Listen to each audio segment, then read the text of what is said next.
जय साथियों, स्वागत है आपका दिव्या इंस्टीट्यूट में। कैसे आप लोग? उम्मीद करते हैं कि आप लोग बढ़िया होंगे, खुश होंगे, मस्त होंगे। तो पिछले क्लास में हम लोग कहाँ तक पढ़े थे? पिछले क्लास में हमने रिफ्लेक्शंस ऑफ लाइट में कहाँ तक पढ़े थे कि उत्तल दर्पण में प्रकाश का परावर्तन कैसे होता है, और क्या पढ़े थे कि उत्तल दर्पण में प्रतिबिंब कैसे बनता है, और फिर उस बात पढ़े कि अवतल दर्पण में प्रकाश का प्रतिबिंब कैसे होता है, और फिर पढ़े कि अवतल दर्पण में क्या बोलते हैं उसको, वस्तु का प्रतिबिंब कैसे बनता है। तो आज की वीडियो में पढ़ेंगे कि गोलीय दर्पण में वक्रता, त्रिज्या आर और फोकस दूरी एफ में संबंध स्थापित करना है आज की। तो ये आपके बोर्ड के लिए बहुत ही महत्वपूर्ण क्वेश्चन है। ये 5 नंबर का क्वेश्चन है आपके लिए। ये क्लास 10 के लिए बहुत ही महत्वपूर्ण क्वेश्चन है। तो चलिए बिना देरी किए आज की क्लास शुरू करते हैं। तो क्या करना है आपको? सबसे पहले कि वक्रता, त्रिज्या और फोकस दूरी में संबंध स्थापित करने के लिए आपको सबसे पहले एक दर्पण लेना पड़ेगा। तो लीजिए दर्पण। मान लेते हैं कि कोई ये अवतल दर्पण है। कौन सा दर्पण ले लें? अवतल दर्पण। अवतल दर्पण बोले तो वैसा दर्पण जिसका परावर्तक सतह क्या हो, धसा हुआ हो, और रंजित सतह क्या हो, उभरा हुआ हो, क्या कहलाता है? अवतल दर्पण कहलाता है। तो ये अवतल दर्पण ले लिए, उसका नाम रख देते हैं। क्या रख देते हैं इसका नाम? मान लेते हैं कि एल एक अवतल दर्पण है। मान लिया कि एल क्या है? एक अवतल दर्पण है। और इसका फोकस कहाँ होगा? इसका ध्रुव कहाँ पे होगा? ये मान लेते हैं कि P एक इसका ध्रुव है। किसका? अवतल दर्पण का। एलम एक अवतल दर्पण है जिसका ध्रुव कहाँ है? P है। जिसका ध्रुव P, मुख्य फोकस क्या है? F, तथा वक्रता केंद्र क्या है? C। सबसे पहले देखिए क्या है। मान लेते हैं कि एलम कोई एक अवतल दर्पण है जिसका ध्रुव P है, मुख्य फोकस F है, तथा वक्रता केंद्र C है। C से डिनोट करते हैं, वक्रता केंद्र C है। अब कोई प्रकाश की किरण AB कोई प्रकाश की किरण है। मान लेते हैं कि ए बी कोई प्रकाश की किरण है जो दर्पण के बिंदु बी से टकराने के बाद मुख्य फोकस से होकर वापस आ जाती है।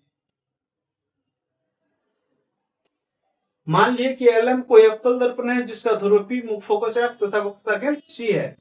ए भी कोई प्रकाश की किरण है जो कि दर्पण के बिंदु बी से टकराने के बाद मुख्य फोकस एफ से होकर गुजरती है। अब क्वेश्चन उठता है कि मुख्य फोकस एफ से होकर क्यों गुजरती है? ध्रुव और पी के मुख्य फोकस के बीच से होकर क्यों नहीं गुजरती, या फिर केंद्र से होकर क्यों नहीं गुजरती है? तो हमने पढ़े थे कि अवतल दर्पण में प्रकाश का परावर्तन कैसे होता है कि जब प्रकाश मुख्य ध्रुव यानी पीसी या फिर प्रधान अक्ष या मुख्य अक्ष के समांतर चलती है। तो ये देखिए आपको समांतर दिख रहा है। ये दोनों क्या है? सीपी और एबी क्या है? समांतर है। तो जब कोई ध्रुव मुख प्रधान अक्ष या मुख्य अक्ष के समांतर चलती है जब कोई किरण, तो ये दर्पण के बिंदु से दर्पण पे आपतित होने के बाद जब परावर्तित होती है तो ये मुख्य फोकस से होकर गुजरती है, इसलिए ये मुख्य फोकस से होकर गुजरी है। हम मान लेते हैं कि यहाँ पे कोई लंब डाल देते, लंब बोले तो अभिलंब डाल देते हैं।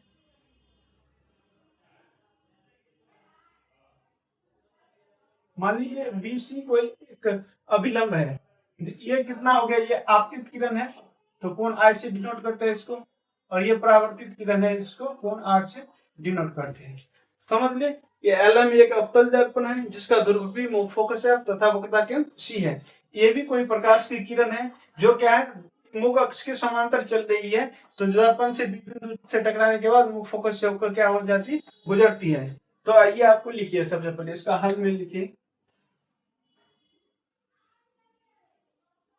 माना कि एलएम एक अवतल दर्पण है।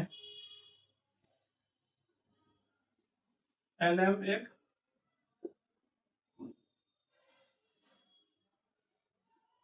अवतल दर्पण है जिसका ध्रुव क्या है?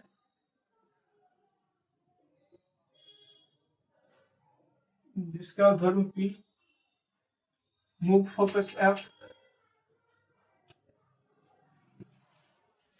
मुख्य फोकस F तथा वक्रता केंद्र P है।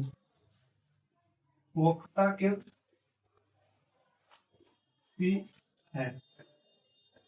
ये भी कोई प्रकाश की किरण है। ये भी कोई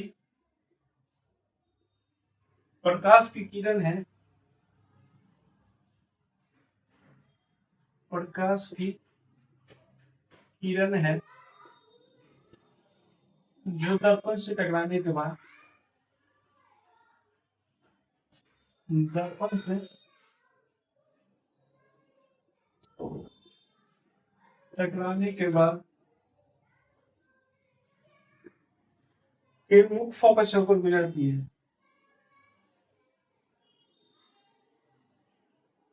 मुख्य फोकस से होकर गुजरती है। क्या लिखा है कि माना कि एल में कोई अवतल दर्पण है जिसका ध्रुव क्या है, पी है, मुख्य फोकस एफ है तथा वक्रता के अंक सी है। अब ए भी कोई प्रकाश की किरण है जो दर्पण के बिंदु बी से टकराने के बाद मुख्य फोकस से होकर वापस लौट जाती है, मतलब गुजर जाती है। अब इसका प्रमाण करेंगे, कैसे इसको प्रमाणित करेंगे? देखिए आपको कोण ए बी सी और कोण बी सी एफ में देखिए, ए बी सी और बी सी एफ में देखिए दोनों बराबर हो जाएगा। कैसे होगा बराबर?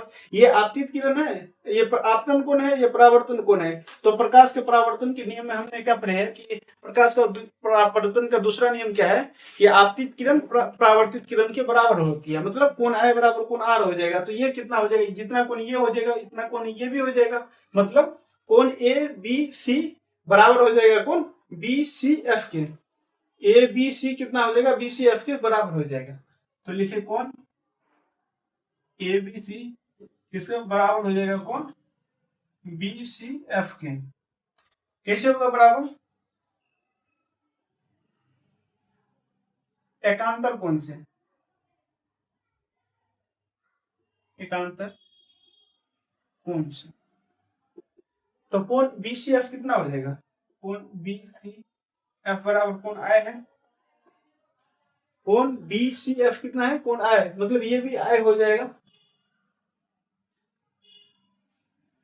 प्रकाश परावर्तन के अनुसार, किसके अनुसार? प्रकाश परावर्तन के नियम से, प्रकाश परावर्तन के नियम से कोण बी सी एफ कितना है? आई हो जाएगा। तो इसको हम लिख सकते हैं कि जब कोण ये आई हो जाएगा, ये दोनों बराबर है तो ये भी आई हो जाएगा, मतलब बी सी एफ क्या हो जाएगा? बराबर हो जाएगा। तो हम इसको लिख सकते हैं कि सी एफ बराबर बी एफ हो जाएगा। सी एफ बराबर क्या हो जाएगा? B F. ये दोनों बराबर हो गया तो ये भी दोनों क्या हो जाएगा? बराबर हो जाएगा। तो हम लिख सकते हैं कि सी एफ बराबर कितना हो जाएगा? B F. ये हो गया। आपको मान लेते हैं कि समीकरण फर्स्ट हो गया, समीकरण एक। ठीक है। अब आगे देखते हैं आगे क्या है। आगे ये देखते हैं कि मान लेते हैं ये अभी ये भी किरण है जो दर्पण के बिंदु बी से टकराती है, लेकिन मान लेते हैं थोड़ी देर के लिए कि ये जो बिंदु है ये पी के और नजदीक रहता है, मतलब ध्रुव के और नजदीक होता तो क्या हो जाता है? ये एफ पी जो है ये किसके बराबर हो जाता है? एफ पी जो है बी एफ के बराबर हो जाता है। बी बिंदु और ध्रुव के नजदीक होता तो क्या हो जाता है? एफ पी बराबर कितना हो जाता है? बी एफ हो जाता है। ये मुख्य फोकस एफ है, इसको एफ से डिनोट करते हैं, और ये क्या है? वक्रता के अंक को आर से डिनोट करते हैं, त्रिज्या। ठीक है। क्या हो जाएगा? ये मतलब बी बिंदु और नजदीक रहता तो क्या हो जाता? एफ पी बराबर कितना हो जाता? B F. एफ पी बराबर कितना हो जाता? B F. लिखिए यदि बी बिंदु ध्रुव के और नजदीक होता, ध्रुव के और निकट होता, नजदीक होता, नजदीक होता तो क्या हो जाता? बी एफ बराबर कितना हो जाता? बी एफ बराबर कितना हो जाता? बी एफ के बराबर हो जाता। ये क्या हो गया आपका? समीकरण 2।